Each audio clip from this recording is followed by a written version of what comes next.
সম্মানিত দিনী ভাই বোন, তিন শ্রেণীর মানুষ জান্নাতে যাবেই। তার এক শ্রেণীর মানুষ আল্লাহর ভয়ে কাঁদে যে, দুই আল্লাহ রাস্তায় পাহারা দেয় যে, তিন অপর নারী বেগানা নারীকে দেখে চক্ষু নিচু করে যে। এই কথাটা বলার জন্য এতক্ষণ পর্যন্ত কথা বলছে।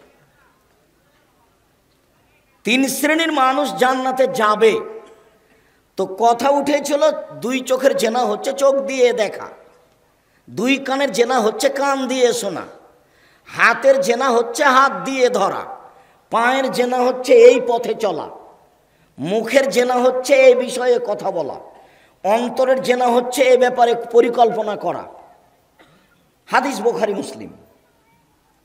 তো অজু করলে মুখের পাপ ঝরে যায়। তো কি কি জায়গা আছে মুখে পাপ হওয়ার?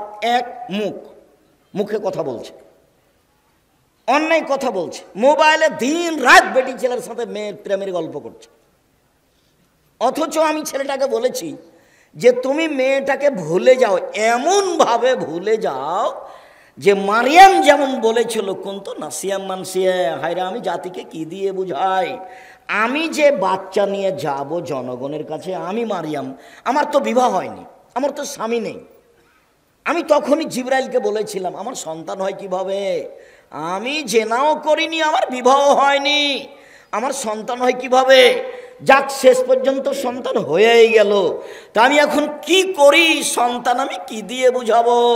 আমি হয়ে যেতাম নাসিয়া মানসিয়া, পৃথিবীর কেউ জানতো না মারিয়ামকে, পৃথিবীর কেউ জানতো না মারিয়ামকে। মারিয়াম শব্দটা পৃথিবীর মানুষ ভুলেই যেত, আমি এমন হয়ে যেতাম। তা তো আর হলাম না। শেষ পর্যন্ত গ্রামে চলে গেলাম।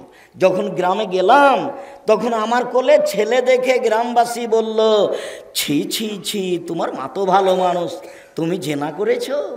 আরে বাইতুল মুকাদ্দাসে থাকো, মসজিদে থাকো, মসজিদ ঝাড়ু দাও ধর্মের নামে, আর তুমি জেনা করো, এই তো তুমি মহিলা, তোমার তো বাপ ভালো মানুষ ছিল, তোমার বাপ তো এমন কাজ করেনি। গ্রামবাসী যা বলার তাই বলল। তিনি বললেন আমি নাসিয়া মানসিয়া হয়ে যেতাম, কে জানতো না। আমি তোমাকে বলছি বোকা ছেলে, যুবক, তুমি মেয়েটাকে এমনভাবে ভুলে যাও মারিয়াম যেমন ভুলে যেতে চেয়েছিল, আমাকে কেউ না জানে। তুমি মেয়েটার নাম্বার একবারে মুছে দাও, ভবিষ্যতে যেন তোমার মনে না পড়ে। তোমাকে তো পাগল করে রেখেছে, তোমাকে ধ্বংস করবে, তোমার বাপকে ধ্বংস করবে, তোমার জাতিকে ধ্বংস করবে, তোমার বিদ্যা ধ্বংস করবে, তারপরে যাবে। শেষ পর্যন্ত তো মামলা হবে, তুমি জেলে যাবা। ইউসুফ আলাইহিস সালাম জেলে ছিলেন 12 বছর। জুলাইখা নিজেই দরজা বন্ধ করেছে, গাল্লা খাতিল আবওয়াব, জুলাইখা নিজে সব দরজা বন্ধ করেছে। জুলাইখা সব দরজা বন্ধ করে বলছে, হাই তালাক, ইউসুফ তুমি আমার সাথে জেনায় লিপ্ত হও। তখন ইউসুফ আলাইহিস সালামের প্রথম বাক্য, মাযাল্লাহ, আমি আল্লাহর কাছে আশ্রয় চাচ্ছি। ইউসুফ দাদির চেহারা পেয়েছিলেন, দাদির। ইউসুফ ভিন্ন ধরনের চেহারার মানুষ। ইউসুফ দাদির চেহারা পেয়েছিলেন। ইউসুফের দাদি কেটা? ইউসুফ আলাইহিস সালামের দাদি কেটা? ইউসুফ আলাইহিস সালামের দাদি হচ্ছেন ইব্রাহিম আলাইহিস সালামের স্ত্রী সারা। আর আল্লাহর নবী বলছেন যে সারা এত সুন্দরী মহিলা, সারা পৃথিবীতে যত মহিলা এসেছে সবার চেয়ে সুন্দরী সারা। আর না হলে ওই যুগে যত মহিলা ছিল তার চেয়ে সুন্দরী। আল্লাহ নবী বলেছেন সুন্দরী। তো দাদির চেহারা পেয়েছে ইউসুফ, তো ইউসুফ চেহারায় সুন্দর। তখন জুলাইখা সব দরজা বন্ধ করে দিল। দরজা বন্ধ করে দিয়ে বলছে তুমি আমার সাথে জেনায় লিপ্ত হও। তো ইউসুফ আলাইহিস সালাম বলেন, মাযাল্লাহ, আমি আল্লাহর কাছে আশ্রয় চাচ্ছি। তারপর ইউসুফ বলছেন, অবাক কথা, ইন্নাহু রাব্বি, তোমার স্বামী আমার মালিক, আহসানা মাসায়া, আমাকে ভালো থাকতে দিয়েছেন, আমাকে ভালো খেতে দিয়েছেন। জুলাইখা, তোমার স্বামী আমার মালিক। জুলাইখা, তোমার স্বামী আমার মালিক, তোমার স্বামী আমার মনিব, আমার মালিক। তিনি আমাকে ভালো থাকতে দিয়েছেন, তিনি আমাকে ভালো খেতে দিয়েছেন। এ অন্যায় আমি কেমনে করি? এ অন্যায় আমি করতে পারি না। এই কথা বলে তিনি দিলেন দৌড়। দরজা খুলে বের হয়েছেন, এটা বোঝা যায় না। এবার যখন বের হয়েছেন দেখেন মুখের উপরে জুলাইখার স্বামী। তো জুলাইখাও বের হয়েছে, ইউসুফ আলাইহিস সালাম বের হয়েছে, দুইজন। এবার মুখের উপর একজন, তিনজন এক জায়গায়। জুলাইখার স্বামী ইউসুফ আলাইহিস সালাম আর জুলাইখা তিনজন এক জায়গায়। এখন জুলাইখা ভাষা পাল্টিয়ে দিল। জুলাইখা বলছে, যে লোককে আপনি বাড়িতে রেখেছেন চিনেন তাকে? সে কত বদ, এ আপনার স্ত্রীর সাথে জেনা করতে চায়, এর কি শাস্তি হতে পারে? এ দেখেন কথা উল্টে দিল। জীবনে কোনোদিন মেয়ের পাল্লাতে পড়বেন না, এবার সব ধ্বংস হয়ে যাবে। দেখেন জেল হয়ে যাচ্ছে। এখন মুখের ভাষা দেখেন তার। ও বলছে, এই যে যাকে বাড়িতে রেখেছেন সাধ করে, সে আপনার স্ত্রীর সাথে জেনা করতে চায়, এর কি শাস্তি দিবেন? আর আপনি কি শাস্তি দিবেন? আমি দেশের সরকারের স্ত্রী হিসেবে বলছি, একে যথাযথ পিটন দিতে হবে, নইলে জেলখানায় বন্দি করতে হবে। 12 বছর জেল হয়ে গেল। শেষের দিকে, 12 বছরের শেষের দিকে সরকারের পক্ষ থেকে লোক এসে বলছে, আপনাকে সরকার ডেকে পাঠিয়েছে। তখন ইউসুফ আলাইহিস সালাম বলছে, অসম্ভব হতে পারে না, জুলাইখাকে জাতির সামনে ঘোষণা দিতে হবে আমি জুলাইখা অন্যায় করেছি, ইউসুফ অন্যায় করেনি। এই ঘোষণা না দেওয়া পর্যন্ত আমি ইউসুফ জেল থেকে বের হব না। তখন আমাদের নবী মুহাম্মদ সাল্লাল্লাহু আলাইহি ওয়াসাল্লাম বলছেন, ইউসুফ আমার চেয়ে ধৈর্যশীল, ইউসুফ আমার চেয়ে ধৈর্যশীল, ইউসুফ আমার চেয়ে ধৈর্যশীল। মাঝে মধ্যে জাননি তো সেদিন খামাখার ঢং দেখাতে গেছেন কেন? আমি তো 30 বছর আগে না করেছি। এমন কোনো মায়ের বেটা এখনো জন্ম হয়নি কেন? ওরকম মুখের ওপরে বলে না কেন? হুবাহু প্রমাণ পেশ করতে হবে। শুধু কাজই এটা। 90 সাল থেকে মাঠে আসছি, শুধু কাজ হলো এটা ফতোয়া লেখা। তারপরে 2 নম্বর কাজ হলো পড়াশোনা করা, শিক্ষকতা করা। আর 3 নম্বর কাজ হলো মাঠে যাওয়া। শুনুন, ধর্ম একজন লোকটির নাম দিয়ে কথা দিয়ে চলে, যার নাম মুহাম্মদ সাল্লাল্লাহু আলাইহি ওয়াসাল্লাম। পৃথিবীর কারো কথা চলে না। রাসূলকে অপমান করে সফলতা অর্জন করা যাবে না। সুন্নাত রাসূলের বাস্তবায়ন করতে হবে। হাত তুলে দোয়া করেন, এখন করেন। আমি তো সব সময় বলছি যে আপনি হাত তুলে দোয়া করেন, পদ্ধতিও বলছি। আপনি যার কথা বলেছেন সে তো পদ্ধতি বলেনি। আমি বলেছি এখনই যদি নিতে হয় তাহলে এভাবে বলতে হবে, এখনই দাও। আর যদি বলেন যে দাও, তাহলে এভাবে বলেন। বলার পদ্ধতি আগে কি পড়তে হবে? আর সূরা ফাতিহা বলতে পড়তে হবে ইসমে আজম। তো সূরা ফাতিহার প্রথম 3 আয়াত হলো ইসমে আজম। বা লা ইলাহা ইল্লা আনতা সুবহানাকা ইন্নী কুনতু মিনাজ জালিমিন, এটা হলো ইসমে আজম। বা আসলেই ইসমে আজম যেটাকে আল্লাহ নবী বলেছেন। একটা লোক একটা দোয়া পড়ে দোয়া করলো, তখন আল্লাহ রাসূল বললেন, লোকটা ইসমে আজম দিয়ে দোয়া করেছে, যা চেয়েছে তাকে দেওয়া হয়েছে, যা চেয়েছে তাকে দেওয়া হয়েছে, ও যা বলেছে তা মেনে নেওয়া হয়েছে। লোকটা ইসমে আজম পড়ে দোয়া করেছে, ও যা চেয়েছে তা দেওয়া হয়েছে, ও যা বলেছে তা মেনে নেওয়া হয়েছে। লোকটা ইসমে আজম পড়ে দোয়া পড়েছে, ইসমে আজম পড়ে দোয়া করেছে। ইসমে আজম কি? লোকটা বলল, আল্লাহুম্মা ইন্নী আসআলুকা বিআন্নাকা আনতাল্লাহ লা ইলাহা ইল্লা আনতাল আহাদুস সামাদুল্লাযী লাম ইয়ালিদ ওয়া লাম ইউলাদ ওয়া লাম ইয়াকুল লাহু কুফুয়ান আহাদ। এটা হলো ইসমে আজম। দোয়ার বইয়ে দেওয়া আছে, দেখেন। আপনি না পড়লে তো আর আপনাকে আমি পড়াতে পারছি না। আমি তো আপনার খুব কাছের মানুষ, একেবারেই কাছের। গোবিন্দগঞ্জে আমার শ্বশুর বাড়ি, এখানে। তো আমি তো আপনার কাছের মানুষ, আপনার ঘরের সব অবস্থা আমি জানি। আমি তো মনে করি যে গোবিন্দগঞ্জে আমি বক্তব্য দিচ্ছি মানে আমার জন্মভূমিতে বক্তব্য দিচ্ছি।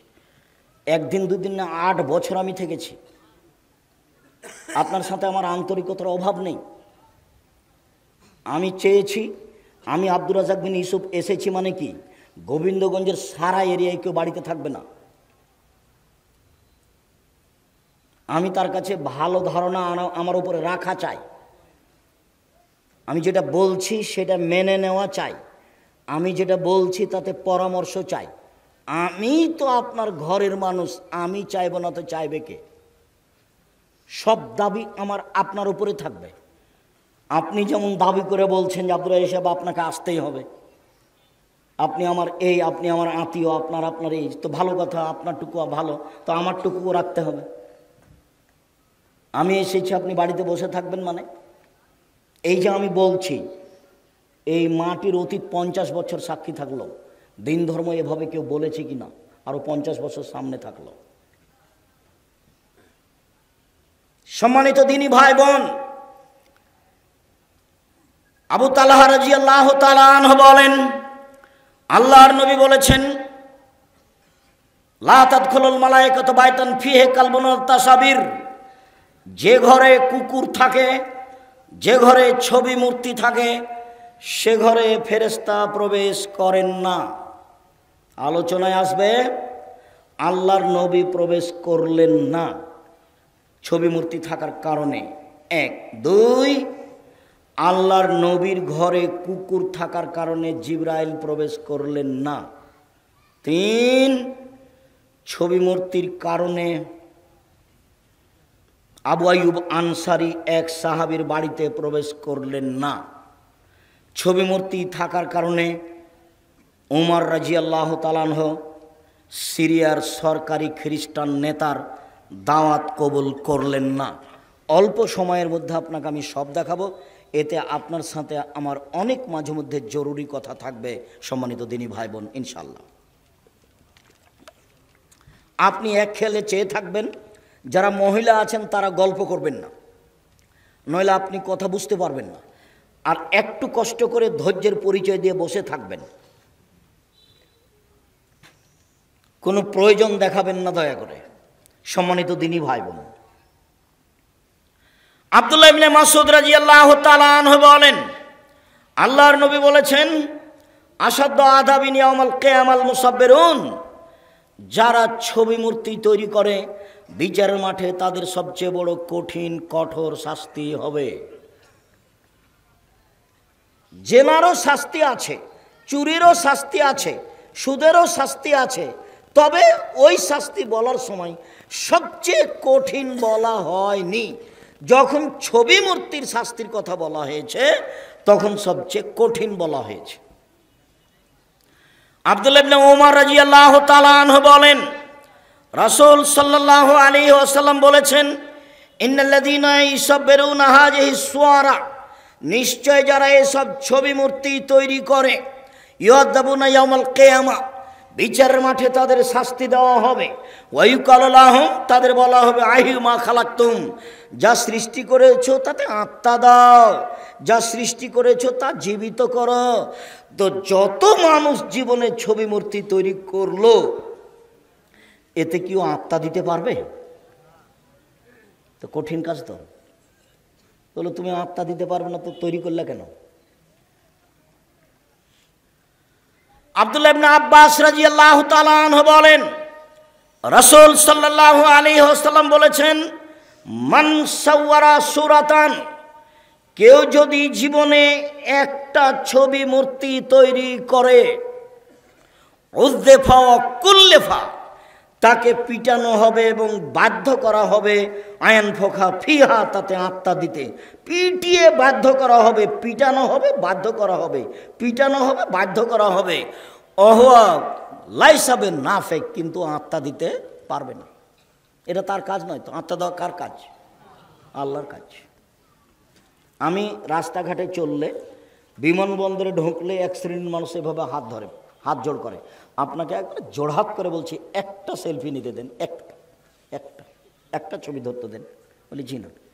আমি বক্তব্য চলাকালীন যেসব ছবি উঠছে, এইটারই কি জবাব দেব তাই আমি বুঝে উঠতে পারি না। এখন আমি মাঝে মধ্যে বলি যে আমি জনগণের সামনে বলে অত সুবিধা পেতাম না, যন্ত্রের সাহায্যে সারা পৃথিবীর বাঙালি যেভাবে জানলো। সারা পৃথিবীর যারা বাংলা ভাষার লোক তারা যন্ত্রের মাধ্যমেই জানলো। পৃথিবীর যেখানেই যায় না কেন সেখানেই বলে, আব্দুর রাজ্জাক সাহেব, আরে আপনার বক্তব্য আমরা তো ইউটিউবে দেখে, আমি দাড়ি ছেড়ে দিয়েছি, আমি প্যান্ট এখনো নিচে কেটে ফেলেছি, আমি 5 ওয়াক্ত সালাত আদায় করি। আরে আপনার বক্তব্য শুনে শুনে আমি না এভাবে বাড়িকে সুন্দর করে ঘেরেছি। আমরা একটা ক্যারাম বোর্ড খেলতাম, তাকে একেবারে ভেঙে চৌচির করে আগুনে জ্বালিয়ে দিয়েছি। যার জন্য আমি এটা মেনে নিয়েছি। এক সময় এগুলো আমার সামনে কেউ রাখতে পারতো না।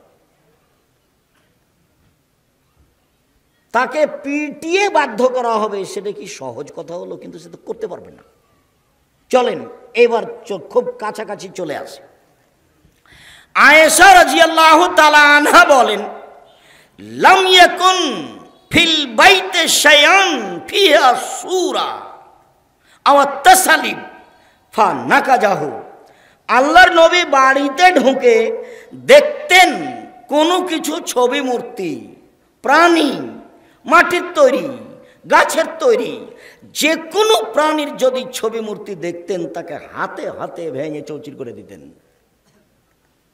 আজ বাড়িতে ঢুকে দেখবেন আপনার স্ত্রীর জন্য, আপনি যে আপনার বাচ্চার জন্য পায়খানার জন্য আপনি পটটা কিনে নিয়ে গেছেন, সে পটটা ঘোড়া। সেটা তো আমরা কিনতাম না, আর আমাদের বাড়িতে যদি কিনেও ফেলি তাহলে ওইটা মাথাটা কেটে দেওয়া হবে, যদি না কেটে দেওয়া হয় তাহলে হাতে হাতে বাইরে ফেলা হবে বা মাটিতে পুঁতে দেওয়া হবে। পটটা আমাদের বাড়িতে এইভাবে 1 ঘন্টা থাকতে পারে না, অসম্ভব। আমি আপনার বাড়িরই একজন, আমার বাড়ি আপনার বাড়ি থেকে ভিন্ন, এ কথা আমি বলছি না। কেন? আমার পরিবার গোবিন্দগঞ্জের মানুষ, অতএব আমি আপনার বাড়িরই একজন মানুষ। আমাদের বাড়িতে ভুলেও কার্টুন আছে এমন গেঞ্জি, ছবি আছে এমন গেঞ্জি ঘন্টা থাকতে পারে না।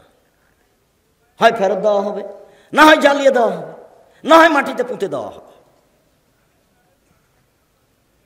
আয়েশা রাদিয়াল্লাহু তাআলা আনহা বলেন, ঢোকার সাথে সাথে এরকম কিছু দেখলে তিনি ভেঙে ফেলতেন। আপনার স্ত্রী প্লেট কিনেছে গোবিন্দগঞ্জ বাজারে, সেই প্লেটে আছে চিংড়ি মাছ। আপনার স্ত্রী একটা তরকারির বাটি কিনেছে, সেটা হলো কাতল মাছ। আপনার স্ত্রী একটা মুখ দেখা আয়না কিনেছে, সেটা হলো রুই মাছ। আপনার স্ত্রী শোকেজে কাঁকড়া সাজিয়ে রেখেছে। আপনার স্ত্রী কি শিক্ষিতা মহিলা? যে না হলো হস্তিনী মহিলা। এ শিক্ষিতা নয়। এই মহিলাকে শিক্ষিতা প্রমাণ করতে পারবে না তার বাপ, পারবে না তার মা, তা পারবে না তার ছেলে মেয়ে, পারবে না তার বংশ, তার 14 গোষ্ঠীকে চ্যালেঞ্জ করলাম আমি, আব্দুর রাজ্জাক বিন ইউসুফ। কে প্রমাণ করে দিতে পারে যে আমার মেয়ে শিক্ষিতা, আমার বউ শিক্ষিতা? অসম্ভব। ওই পাতা আমি ছিঁড়ে দিয়েছি 30 বছর আগে। এমন কোন মায়ের বেটা গাইবান্ধা গোবিন্দগঞ্জে জন্ম নেয়নি যে আমার মুখের উপরে বলতে পারে গোবিন্দগঞ্জ গাইবান্ধা কেন। সারা পৃথিবী চ্যালেঞ্জ করলাম, বাংলাদেশ চ্যালেঞ্জ করলাম। 30 বছর থেকে বলে আসছি, 30 বছর থেকে। তার স্ত্রী বাড়িতে শোকে যে কাঁকড়া রেখেছে, তার স্ত্রী শিক্ষিতা, এটা প্রমাণ করতে হবে আমার সামনে।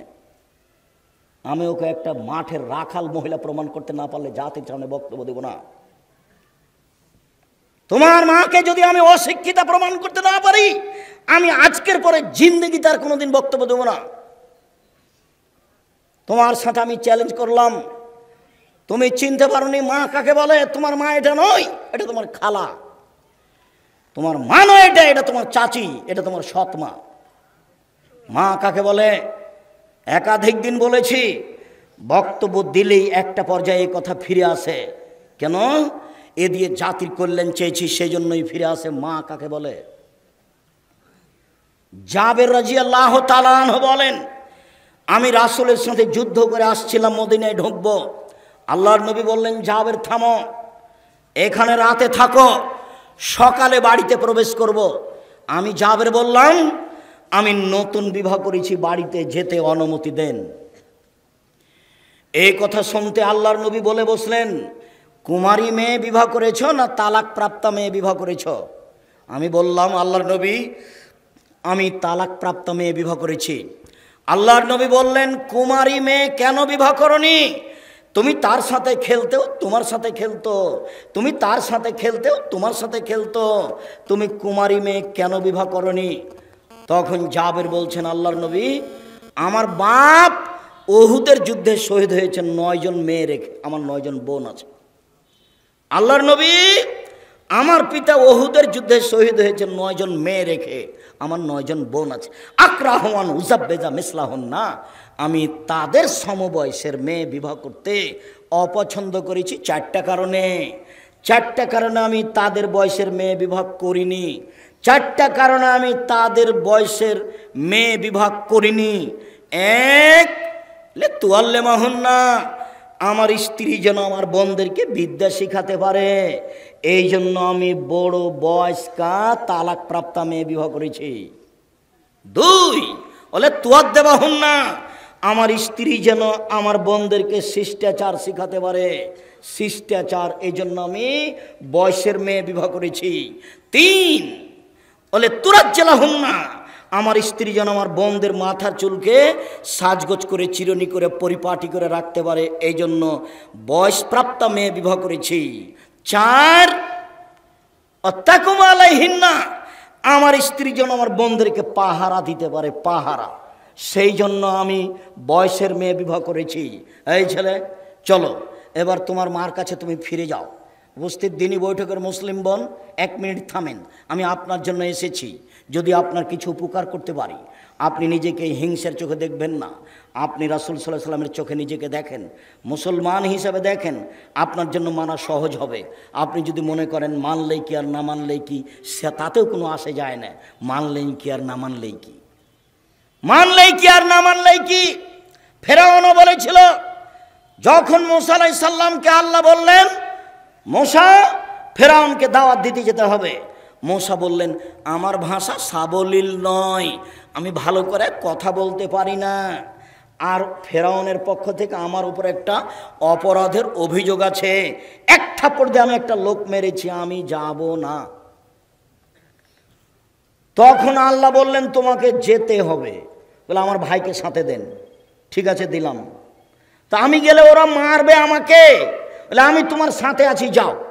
এবার দেখেন চলে এসেছে, মূসা এসেছেন, বলছেন আপনি সীমা লঙ্ঘন করেছেন, আপনি আমার সম্প্রদায়কে ছেড়ে দেন। তখন ফেরাউন বলছে আরে তুমি তো সেই শিশু, তোমাকে কি আমি শিশুকালে লালন পালন করিনি? 1 2 তুমি কি শিশুকালে বহু বছর আমার মাঝে থাকনি? 3 তুমি তোমার কর্ম করেছো, যা করেছো, 1 থাপড় দিয়ে মানুষ মেরেছো, তুমি বড় অকৃতজ্ঞ। এটা ফেরাউন বলল। এখন মূসা বলছেন জি আমি যা করেছি তা করেছি, তখন আমি ভুল পথে ছিলাম, ঠিকই 1 থাপড় দিয়ে মানুষ মারা ভুল হয়েছে, আমি যা করেছি তা করেছি, তখন আমি ভুল পথে ছিলাম। তোমার হত্যার ভয়ে আমি মূসা দেশ ছেড়েছি, আমার প্রতিপালক আমার প্রতি দয়া করেছেন, আমাকে জ্ঞানে গুণে পূর্ণ করেছেন, আমাকে নবী করেছেন। হ্যাঁ ঠিকই, তুমি আমার উপরে অনুগ্রহ করেছো, অনুগ্রহ করে তুমি খোঁটা দিয়েছো। এই যে খোঁটা, হ্যাঁ তোমাকে আমি শিশুকালে লালন পালন করিনি, এই যে খোঁটা, হ্যাঁ তুমি কি শিশুকালে বহু বছর আমার মাঝে থাকনি, এই যে খোঁটা, হ্যাঁ তুমি আমার প্রতি অনুগ্রহ করেছো, অনুগ্রহ করে তুমি খোঁটা দিয়েছো, খোঁটা দিয়ে তুমি বনি ইসরায়েলকে দাসদাসীতে পরিণত করেছো, তুমি বড় উদ্ধত স্বৈরাচার, সীমা লঙ্ঘন করেছো। মূসার ঘোষণা এটা। ফেরাউন বলল মূসাকে ঘেরো, হত্যা করতে হবে। মূসা আগে আগে পালালেন, ফেরাউন পিছে পিছে, সাগর সামনে, বাহারে কুলজুম, নীল সাগর নয়, কুলজুম সাগর। এবার মূসার সঙ্গী সাথী বললেন আটকা পড়েছি। তখন মূসা বলছেন কাল্লা, কখনো নহে, অসম্ভব হতে পারে না, ফেরাউন আমাকে ধরতে পারেনি, না মায়া রব্বি, আমার সাথে আমার প্রতিপালক রয়েছে। একটু আগে আল্লাহ বললেন মূসাকে যে আমি তোমার সাথে আছি, কথা ধরতে পারেন না মনে হয়। একটু আগে আল্লাহ কি বললেন মূসাকে, আমি তোমার সাথে আছি। এখন মূসা আলাইহিস সালাম বলছেন যে আল্লাহ আমার সাথে আছে। মূসা পার হয়ে গেলেন, ফেরাউন ডুবে গেল। সবাই জানে আপনি মুহাম্মদ সাল্লাল্লাহু আলাইহি ওয়াসাল্লামের নিয়ম না মেনে উপেক্ষা করে চললে আপনার ক্ষতি হবে, কারো ক্ষতি হবে না, এর জন্য আপনি দায়ী, উপেক্ষা করিয়েন না। মা ছেলে মেয়েকে বিদ্যা শিখাবে, এমন কোথায় বিদ্যা আছে যেই বিদ্যাতে লেখা আছে যে ছবি মূর্তি ভালো, নেকির কাজ, শোকে যে কেন পুইয়ে সাজা আছে কাঁকড়া। 2 শিষ্টাচার। কি শিষ্টাচার বলো তো ছেলে, তোমার নখটা বড় আছে এইটাই ভালো শিষ্টাচার, তোমার বোনের নখটা বড় আছে এইটাই কি ভালো শিষ্টাচার, তোমার বোন এখন মাথায় নাক কাপড় না দিয়ে আছে এটাই কি ভালো শিষ্টাচার, তুমি পুরুষ মানুষ হাতে এ দিয়ে রেখেছো, মেহেদি দিয়ে রেখেছো, এটাই কি ভালো শিষ্টাচার? শিষ্টাচার শিখাবে। 2 আমার বোনদেরকে চিরুনি করে যত্ন করে রাখবে, কাপড় চুপড় পরিষ্কার করে ঝকঝকে করে সাজগোজ করে বাচ্চাকে রাখবে। এটা কার জিম্মেদারি? এটা মায়ের জিম্মেদারি। 4 বাচ্চার উপরে মা পাহারা দিবে, তার নাম মা, সব সময় 24 ঘন্টা বাচ্চার উপরে পাহারা দিবে মা। কোথায় গেছিলে, কি করছিলে, কি করো, আজকে ক্লাস নেই, আজকে যাওনি কেন, আজ কেন যাওয়া, সব সময় মা পাহারা দিবে বাচ্চাদের, তার নাম মা। শুনুন, আয়েশা রাদিয়াল্লাহু তাআলা আনহা বলেন, কাদেবান নবী সাল্লাল্লাহু আলাইহি সাল্লাম মিন সাফারিন, একদা আল্লাহর নবী সফর থেকে এসে বাড়িতে ঢুকলেন। বাড়িতে ঢুকে দেখলেন যে ইন্নালি কেরামান সাতার্ত আলা সাহুয়াতিন লি, আমার একটা চাদর ছিল, সেই চাদরটা আমি জালানায় ঝুলিয়ে দিয়েছিলাম, সেই চাদরে ছিল ছবি। আল্লাহ নবী দরজায় দাঁড়িয়ে বললেন, আয়েশা মা হাজিহি, এইটা কি? ইন্না হাদিহি সূরা ইউযাবুনা ইয়াউমাল কিয়ামা আল্লাযিনা ইয়াযাহুনা বিখালকিল্লাহ, যারা আল্লাহর সাদৃশ্য তৈরি করে তাদের কঠিন শাস্তি হবে। ছবি মূর্তি তৈরি করা হলো আল্লাহর সাদৃশ্য করা। সুদ মহাপাপ, আল্লাহর সাদৃশ্য নয়। ঘুষ মহাপাপ, আল্লাহর সাদৃশ্য নয়। সালাত আদায় না করা মহাপাপ, আল্লাহর সাদৃশ্য নয়। আপনার সিয়াম রোজা না থাকা মহাপাপ, কিন্তু আল্লাহর সাদৃশ্য নয়। আল্লাহর কাজের সাদৃশ্য হলো ছবি মূর্তি তৈরি করা। আয়েশা রাদিয়াল্লাহু তাআলা আনহা বলেন, একদা আল্লাহর নবী বাড়িতে প্রবেশ করলেন, আমি একটা চাদর দরজায় ঝুলিয়ে রেখেছিলাম। আল্লাহ নবী বলেন, আয়েশা চাদরটি সরিয়ে নাও। আয়েশা রাদিয়াল্লাহু তাআলা আনহা বলেন, একদা আমি একটা চাদর কিনেছিলাম।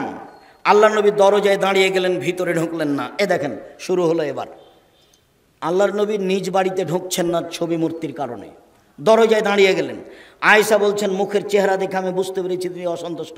আমি বললাম, আমানতু বিল্লাহি রাসূলিহি, আমি আল্লাহকে মেনে নিয়েছি, নবীকে মেনে নিয়েছি। বলেন তো আমি কি পাপ করেছি? আপনি ভিতরে ঢুকছেন না কেন?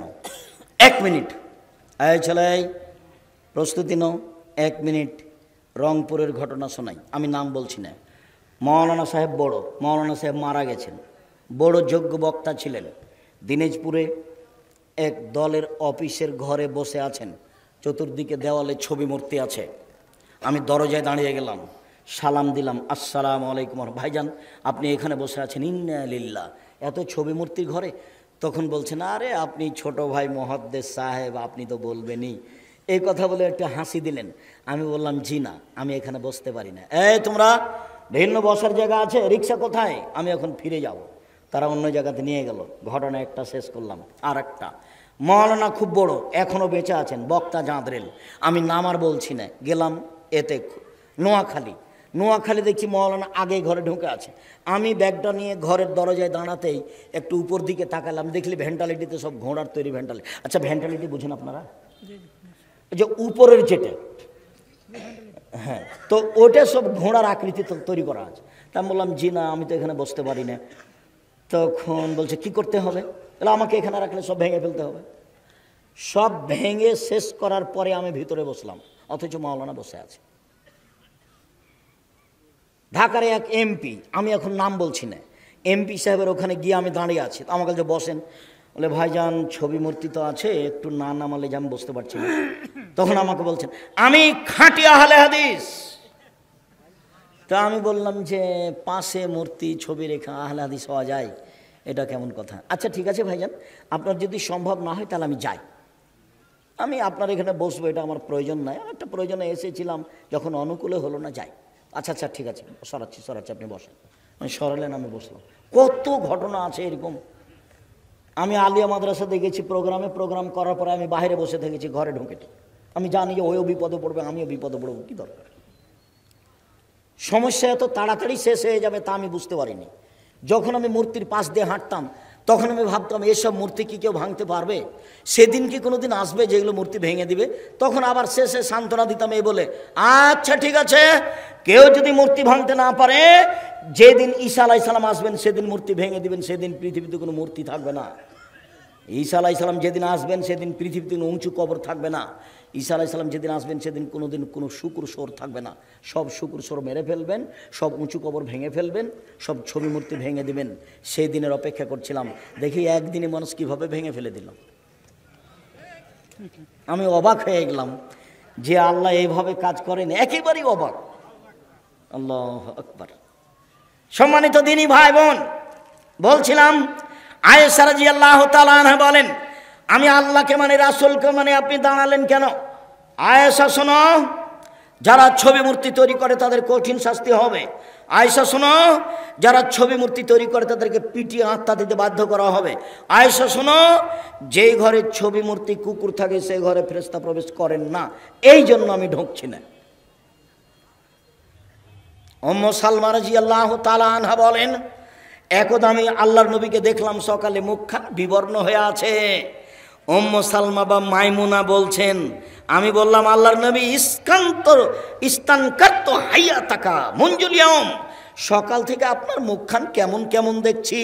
আল্লাহ নবী, সকাল থেকে আপনার মুখখান বিবর্ণ দেখছি, বলেন তো আপনি চিন্তিত কেন?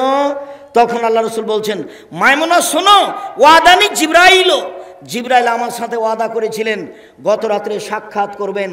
মাইমুনা শোনো, জিবরাইল আমার সাথে ওয়াদা করেছিলেন গত রাত্রে সাক্ষাৎ করবেন। ফালাম ইয়ালকানি, তিনি আমার সাথে সাক্ষাৎ করলেন না।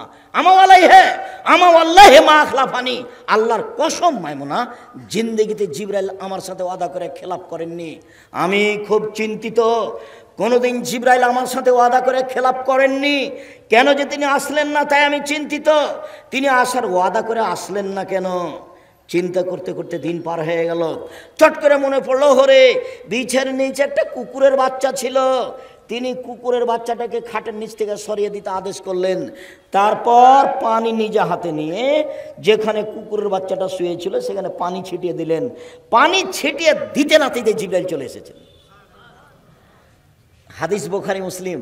জিবরাইল বলছেন, আল্লাহ নবী বলছেন, আনতা ওয়াদানি, আপনি আমার সাথে ওয়াদা করেছিলেন গত রাত্রে আপনি আমার সাথে সাক্ষাৎ করবেন। ফালাম তালকানি, আপনি তো আমার সাথে দেখা করলেন না, ঘটনা কি বুঝলাম না। আল্লাহ রাসূল সব বলে ফেললেন। এখন জিবরাইল বলছেন, আজাল, জি হ্যাঁ, আপনার সাথে সাক্ষাতের আমি ওয়াদা করেছিলাম, কিন্তু আমরা ওই ঘরে প্রবেশ করি না যে ঘরে ছবি মূর্তি কুকুর থাকে। আমি এসেছিলাম ঠিক, ফিরে গেছো ঠিক, আমি এসেছিলাম ঠিক, ফিরে গেছো ঠিক, আমি এসেছিলাম ঠিক, আমি ফিরে গেছি এটাও ঠিক, আমি এসেছিলাম ঢুকতে পারিনি। যেই ঘরে ছবি মূর্তি কুকুর থাকে সেই ঘরে আমি প্রবেশ করি না। একটু আগে আল্লাহর নবী প্রবেশ করলেন না, আর এবার আল্লাহর নবীর ঘরে প্রবেশ করছেন না কে? জিবরাইল আলাইহিস সালাম। এবার একজন সাহাবী আর একজন সাহাবীর ঘরে প্রবেশ করছেন না, এবার কাছাকাছি চলে এসেছি। আপনার ক্লান্ত হওয়ার আগে আমিও ক্লান্ত বোধ মনে করছি। সম্মানিত দিনী ভাই বোন, আব্দুল্লাহ ইবনে সালেম বলছেন, আরাস্তু ফি আহাদে আবি, আমার আব্বার বেঁচে থাকতেই আমি বিবাহ শাদী করলাম, আমার ওয়ালিমার দিন হলো। তো আমার আব্বা জনগণকে দাওয়াত দিলেন, অলিমার দাওয়াত। অলিমার দাওয়াত জনগণকে দিতে হয়। আকিকার দাওয়াতের প্রমাণ নেই। আকিকার সাথে কুরবানির পশুর কোনো সম্পর্ক নেই। কুরবানির পশু হবে দাঁত আছে দেখে, শিং আছে দেখে, খুর আছে দেখে, চোখ আছে দেখে, তাজা মোটা একবারে ঝকঝকে। আর আকিকা 7 দিনের দিন বাপকে দিতে হবে, গোস্তের জন্য নয়, ওর বাপকে দিতে হবে। কানা হোক, ল্যাংড়া হোক, টেরা হোক, ভাঙা হোক, 2 মাসের হোক, 1 মাসের হোক, খালি হলেই হলো। ছেলের জন্য 2টা কানা ন্যাংড়া যা হয়, মেয়ের জন্য একটা কানা ন্যাংড়া যা হয়, 2 মাস 4 মাস সময় যা পাওয়া যায়। ছাগল ছাগি, ভেড়া ভেড়ে, দুম্বা দুম্বি যেটা হোক না কেন, কুরবানির সাথে আকিকার কোনো সম্পর্ক নেই। কুরবানি নেকির কাজ, আকিকা বাপের জিম্মেদারি। কুরবানি নেকির কাজ, আকিকা বাপের জিম্মেদারি। 7 দিনের দিন বাপকে আকিকা দিতে হবে, ছাগল জবে করতে হবে, বাচ্চার মাথা নেড়ে করতে হবে, চুল সম পরিমাণ রূপা দান করতে হবে। 7ম দিনে কুরবানি ছাগল জবে করতে হবে, বাচ্চার নাম রাখতে হবে, মাথা নেড়ে করতে হবে, চুল সম পরিমাণ রূপা দান করতে হবে ফকির মিসকিনকে। এটা বাপের জিম্মেদারি, ভিক্ষা করে করবে।